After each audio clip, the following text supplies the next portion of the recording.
La gallina degollada, de Horacio Quiroga. Todo el día, sentados en el patio de un banco, estaban los 4 hijos idiotas del matrimonio Mazzini-Ferraz. Tenían la lengua entre los labios, los ojos estúpidos y volvían la cabeza con toda la boca abierta. El patio era de tierra, cerrado al oeste por un cerco de ladrillos. El banco quedaba paralelo a él, a 5 metros, y allí se mantenían inmóviles, fijos los ojos en los ladrillos. Como el sol se ocultaba tras el cerco al declinar, los idiotas tenían fiesta. La luz enceguecedora llamaba su atención al principio. Poco a poco sus ojos se animaban. Se reían al fin estrepitosamente, congestionados por la misma hilaridad ansiosa, mirando el sol con alegría bestial, como si fuera comida. Otras veces, alineados en el banco, zumbaban horas enteras imitando al tranvía eléctrico. Los ruidos fuertes sacudían a sí mismo su inercia y corrían entonces alrededor del patio, mordiéndose la lengua y mugiendo. Pero casi siempre estaban apagados, en un sombrío letargo de idiotismo, y pasaban todo el día sentados en su banco, con las piernas colgantes y quietas, empapando de glutinosa saliva el pantalón. El mayor tenía 12 años y el menor 8. En todo su aspecto sucio y desvalido se notaba la falta absoluta de cuidado maternal. Esos 4 idiotas, sin embargo, habían sido un día el encanto de sus padres. A los 3 meses de casados, Mazzini y Berta orientaron su estrecho amor de marido y mujer y marido, hacia un porvenir mucho más vital, un hijo. ¿Qué mayor dicha para 2 enamorados que esa honrada consagración de su cariño, libertado ya del vil egoísmo de un mutuo amor sin fin ninguno, y lo que es peor para el amor mismo, sin esperanzas posibles de renovación? Así lo sintieron Mazzini y Berta. Y cuando el hijo llegó, a los 14 meses de matrimonio, creyeron cumplida su felicidad. La criatura creció bella y radiante hasta que tuvo 1 año y medio. Pero en el 20º mes lo sacudieron una noche convulsiones terribles y a la mañana siguiente no conocía más a sus padres. El médico lo examinó con esa atención profesional que está visiblemente buscando la causa del mal en las enfermedades de los padres. Después de algunos días, los miembros paralizados de la criatura recobraron el movimiento, pero la inteligencia, el alma, aún el instinto, se habían ido del todo. Había quedado profundamente idiota, baboso, colgante, muerto para siempre sobre las rodillas de su madre. «Hijo, mi hijo querido», sollozaba ésta sobre aquella espantosa ruina de su primogénito. El padre, desolado, acompañó al médico afuera. «A usted se le puede decir, creo que es un caso perdido. Podrá mejorar, educarse en todo lo que permita su idiotismo, pero no más allá». «Sí, sí. Pero dígame, ¿usted cree que es herencia? ¿Cree...?» En cuanto a la herencia paterna, ya le dije lo que creí cuando vi a su hijo. Respecto de la madre, hay allí un pulmón que no sopla bien. No veo nada más, pero hay un soplo un poco rudo. Hágala examinar detenidamente. Con el alma destrozada de remordimiento, Mazzini redobló el amor a su hijo, el pequeño idiota que pagaba los excesos del abuelo. Tuvo asimismo que consolar, sostener sin tregua a Berta, herida en lo más profundo por aquel fracaso de su joven maternidad. Como es natural, el matrimonio puso todo su amor en la esperanza de otro hijo. Nació este, y su salud y limpidez de risa reencendieron el porvenir extinguido. Pero a los 18 meses, las convulsiones del primogénito se repetían, y al día siguiente el segundo hijo amanecía idiota. Esta vez, los padres cayeron en honda desesperación. Luego su sangre, su amor, estaban malditos. Su amor sobre todo. 28 años él, 22 ella. Y toda su apasionada ternura no alcanzaba a crear un átomo de vida normal. Ya no pedían más belleza e inteligencia como el primogénito, pero un hijo como todos. Del segundo desastre brotaron nuevas llamaradas de dolorido amor, un loco anhelo de redimir de una vez para siempre la santidad de su ternura. Sobrevinieron mellizos, y punto por punto se repitió el proceso de los dos mayores. Más por encima de su inmensa amargura, quedaba a Mazzini y Berta gran compasión por sus 4 hijos. Hubo que arrancar del limbo de la más honda animalidad, no ya sus almas, sino el instinto más abolido. No sabían deglutir, cambiar de sitio, ni aún sentarse. Aprendieron al fin a caminar, pero chocaban contra todo, por no darse cuenta de los obstáculos. Cuando los lavaban, mugían hasta inyectarse de sangre al rostro. Se animaban solo al comer, o cuando veían colores brillantes, u oían truenos. Se reían entonces, echando fuera lengua y ríos de baba, radiantes de frenesí bestial. Tenían en cambio cierta facultad imitativa, pero no se pudo obtener nada más.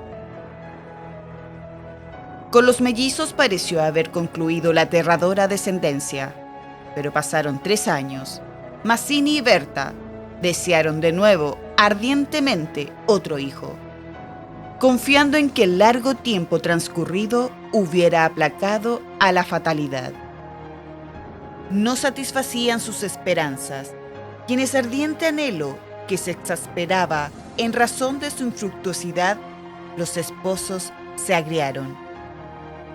Hasta ese momento, cada cual había tomado sobre sí la parte que le correspondía en la miseria de sus hijos. Pero la desesperanza de redención ante las 4 bestias que habían nacido de ellos echó afuera esa imperiosa necesidad de culpar a los otros, que es patrimonio específico de los corazones inferiores. Se iniciaron con el cambio de pronombres, tus hijos.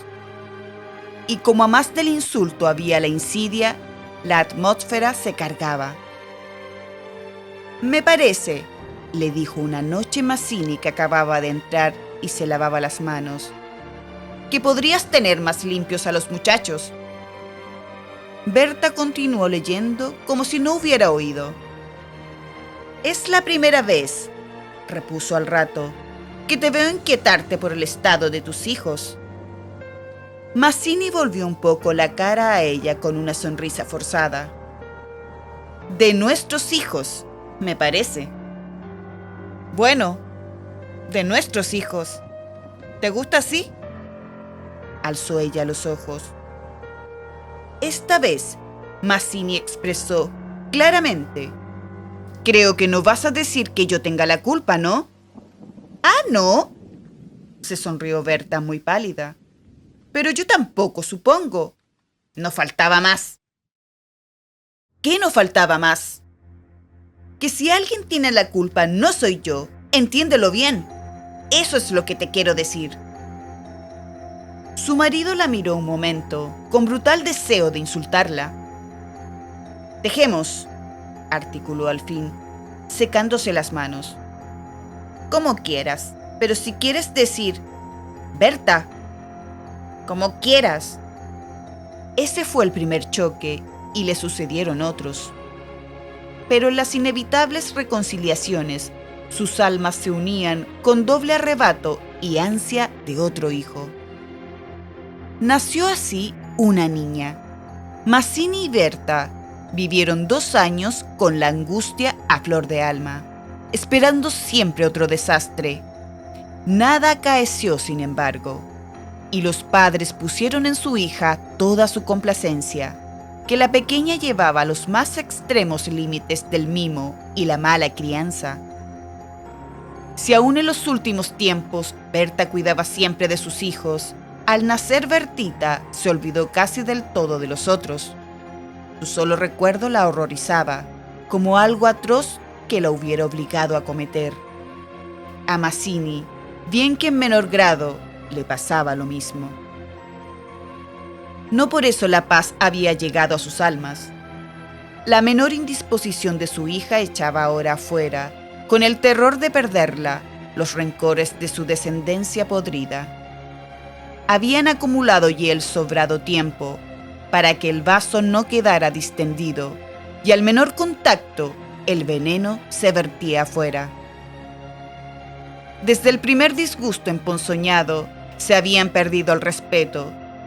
Y si hay algo a que el hombre se siente arrastrado con cruel fruición, es cuando ya se comenzó a humillar del todo a una persona. Antes se contenían por la mutua falta de éxito. Ahora que éste había llegado, cada cual, atribuyéndolo a sí mismo, sentía mayor la infamia de los 4 engendros que el otro le había forzado a crear. Con esos sentimientos, no hubo ya para los 4 hijos mayores afectos posibles. La sirvienta los vestía, les daba de comer, los acostaba con grosera brutalidad. No los lavaban casi nunca. Pasaban casi todo el día sentados frente al cerco, abandonados de toda remota caricia.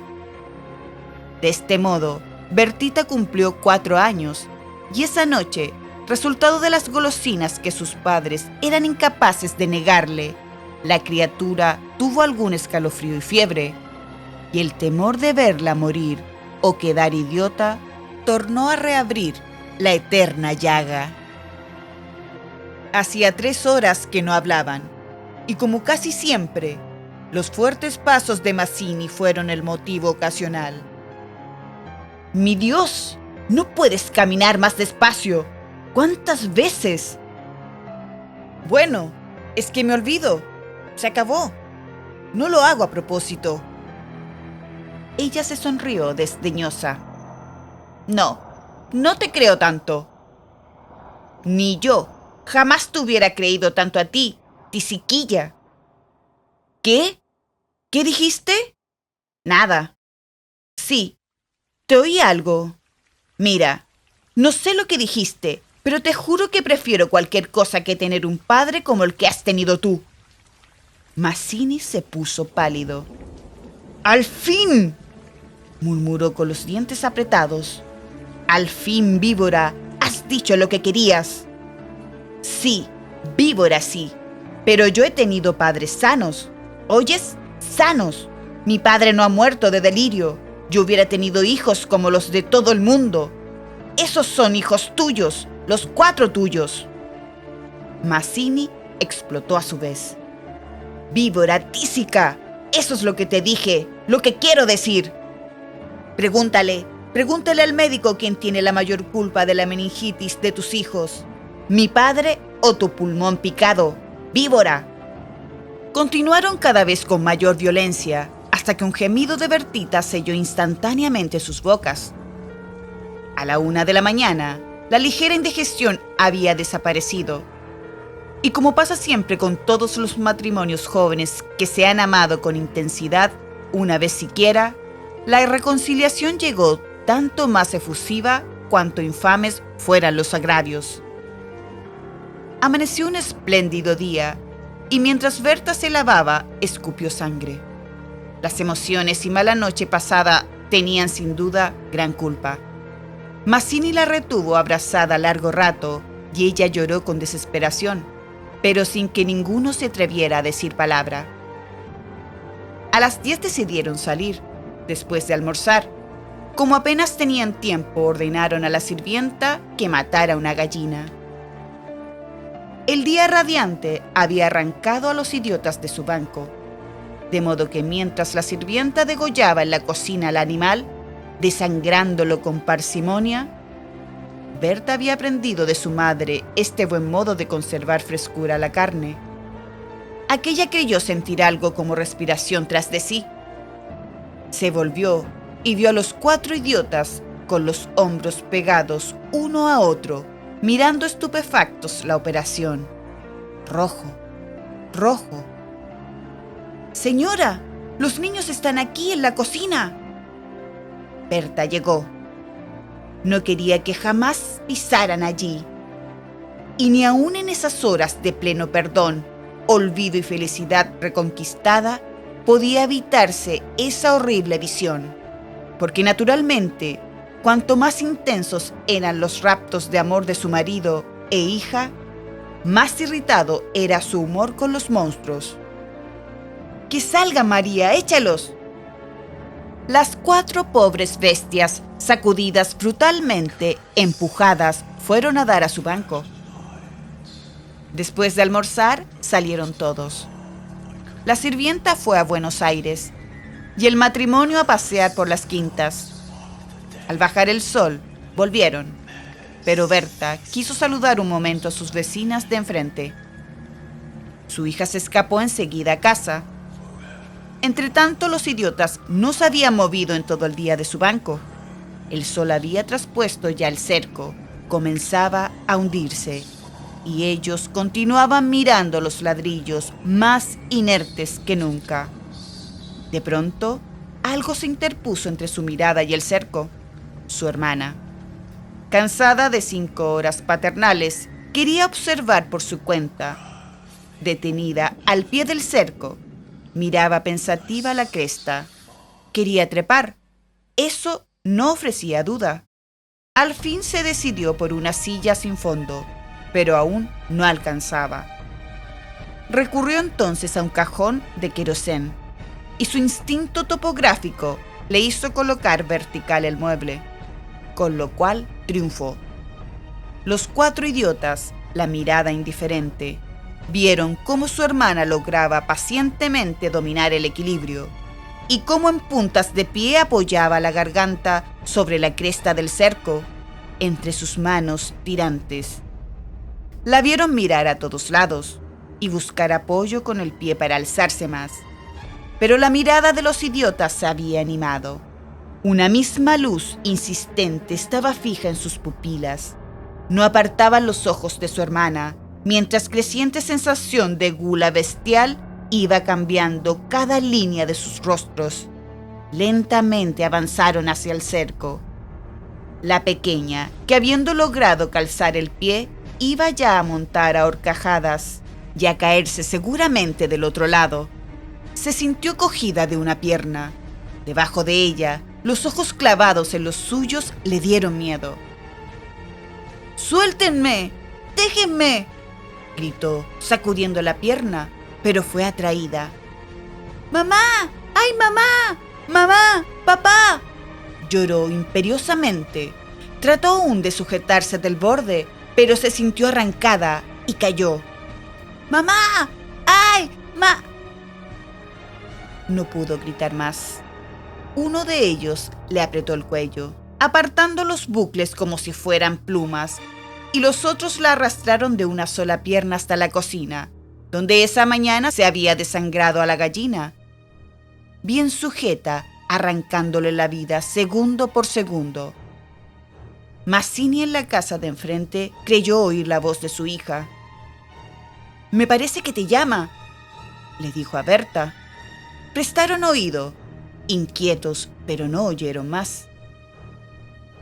Con todo, un momento después se despidieron, y mientras Berta iba a dejar su sombrero, Mazzini avanzó en el patio. «¡Bertita!». Nadie respondió. «¡Bertita!».